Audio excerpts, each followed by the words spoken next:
Hello there everyone, welcome back to our channel again. In today's quick video, you are going to see how to change TikTok video playback speed.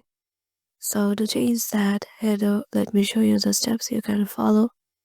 So the way one is use its share button. To change video playback on TikTok, step one is click the share button on the right of the screen. Once you see the three rows of options, go to the third row and drag it from left to right.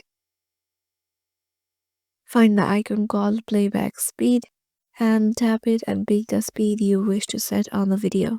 And the second way is long press the screen. Here, open TikTok and find the video you are going to watch at any speed.